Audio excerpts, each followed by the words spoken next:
क्या मणिपुर में बीजेपी शासित मुख्यमंत्री एन बीरेन सिंह की सरकार गिर जाएगी? क्योंकि मणिपुर की बीजेपी सरकार में शामिल एनपीपी ने अपना समर्थन वापस ले लिया है। नेशनल पीपुल्स पार्टी ने बीजेपी के राष्ट्रीय अध्यक्ष जेपी नड्डा को एक चिट्ठी लिखी है। उसमें राज्य में बढ़ती हिंसा का जिक्र किया गया है। जोर देकर बोला गया है कि तमाम प्रयासों के बाद भी हालात नहीं सुधरे हैं। ऐसे में समर्थन वापस लेने का फैसला हुआ है।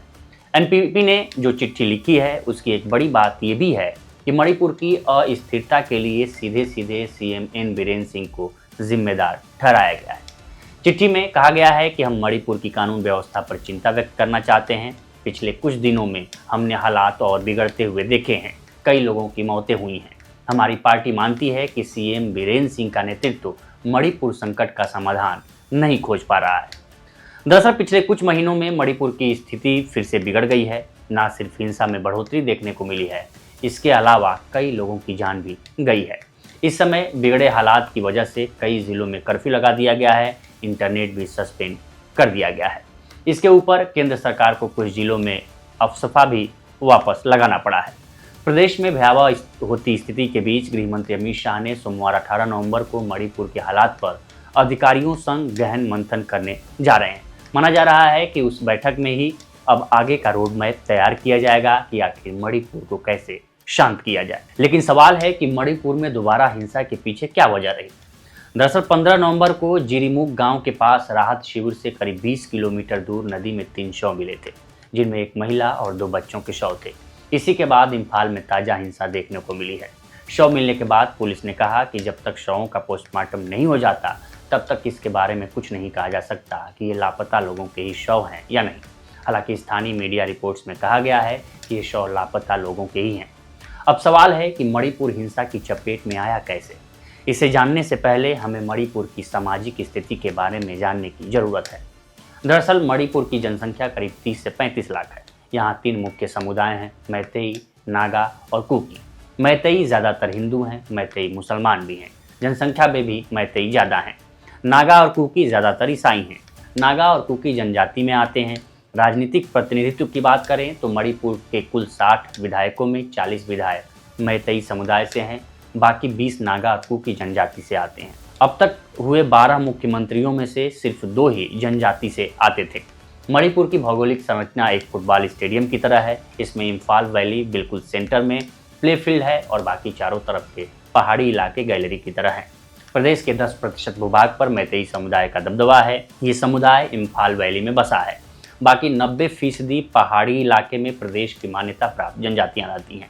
इन पहाड़ी और घाटी के लोगों के बीच विवाद काफ़ी पुराना और संवेदनशील है। मैतेई समुदाय की मांग है कि उन्हें भी जनजाति का दर्जा दिया जाए। समुदाय ने इसके लिए मणिपुर हाईकोर्ट में याचिका भी डाली हुई है। मैतेई समुदाय की दलील है कि 1949 में मणिपुर का भारत में विलय हुआ था और उससे पहले मैतेई को यहाँ जनजाति का दर्जा मिला हुआ था। इनकी दलील है कि इस समुदाय को उनके पूर्वजों की जमीन, परंपरा, संस्कृति और भाषा की रक्षा के लिए मैतेई को जनजाति का दर्जा जरूरी है। समुदाय ने 2012 में अपनी एक कमेटी भी बनाई थी जिसका नाम है scheduled tribe demand committee of Manipur यानी STDCM। इनका कहना है कि मैतेई समुदाय को बाहरी लोगों के अतिक्रमण से बचाने के लिए एक संवैधानिक कवच की जरूरत है। वे कहते हैं कि मैतेई को पहाड़ों से अलग किया जा रहा है, जबकि जिन्हें जनजाति का दर्जा मिला हुआ है वे पहले से ही सुपुरते हुए इम्फाल वैली में जमीन खरीद सकते हैं। लेकिन जो जनजातियां हैं वे मैतेई समुदाय को जनजाति का दर्जा देने का विरोध कर रही हैं। इन जनजातियों का कहना है कि मैतेई जनसंख्या में भी ज़्यादा हैं और राजनीति में भी उनका दबदबा है।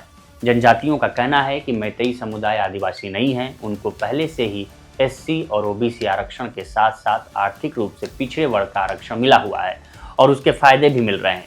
उनकी भाषा भी संविधान की 8वीं अनुसूची में शामिल है और संरक्षित है। ऐसे में मैतेई समुदाय को सब कुछ तो नहीं मिल जाना चाहिए। अगर उन्हें और आरक्षण मिला तो फिर बाकी जनजातियों के लिए नौकरी और कॉलेजों में दाखिला मिलने के मौके कम हो जाएंगे।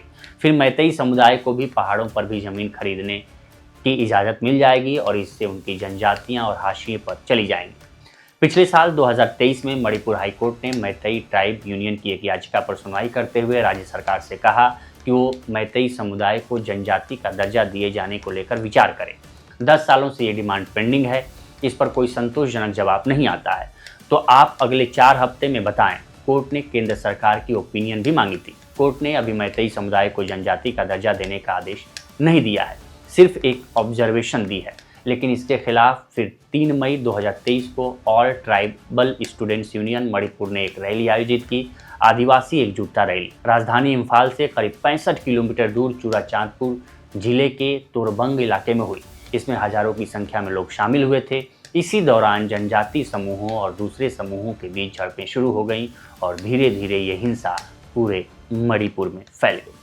तो मणिपुर में हिंसा के पीछे जो सबसे बड़ी वजह रही, जो शुरुआत में यही रही और ये अभी भी बनी हुई है। तो फिलहाल इस वीडियो में इतना ही। बाकी देश दुनिया की तमाम खबरों के लिए बने रहें लोकमत हिंदी के साथ। नमस्कार।